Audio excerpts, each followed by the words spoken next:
कुंभ नगरी प्रयागराज में रोज लाखों श्रद्धालु पहुंच रहे हैं। यूपी सरकार की तरफ से लोगों की सुविधाओं का खासा ध्यान रखा जा रहा है। रहने से लेकर खाने पीने की उत्तम व्यवस्थाएं की गई हैं।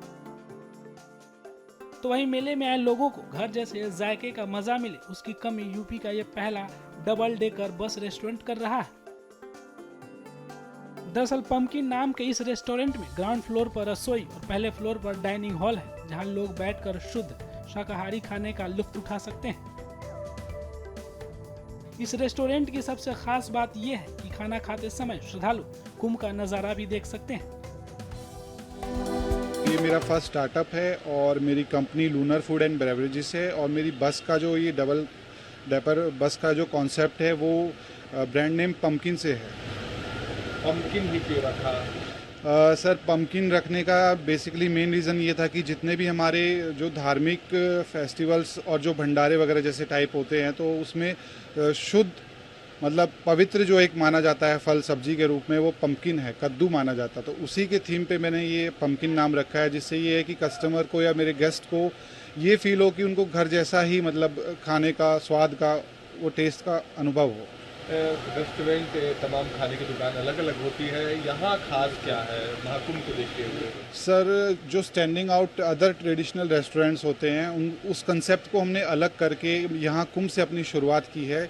और डबल डेकर बस में कॉन्सेप्ट ये रखा है कि जो हमारा किचन है, डाइनिंग एरिया है, और जो किचन में हमारा ट्रांसपेरेंसी हमने पूरी रखी हुई है, और जो सात्विक जो अपना भोजन आहार है, जो भी हमारे धार्मिक श्रद्धालु साधु संत आए हैं उनका ध्यान रखते हुए ही हम लोगों ने इसको ट्रांसपेरेंट मॉडल पे ही रखा हुआ है कि किसी प्रकार की कोई बैकडोर वो ना हो कि मतलब किसी को ये लगे कि किसी लहसन प्रकार या किसी नॉनवेज रेस्टोरेंट में हम लोगों ने खाना खा लिया हो और कुछ अशुद्ध हम लोगों ने ग्रहण कर लिया हो स्नान करने के बाद।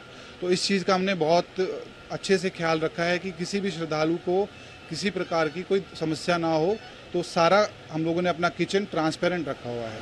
कल्पवासियों को लेकर आप यहाँ तमाम पोस्टर पे लिखा है आपने, उनका क्या है?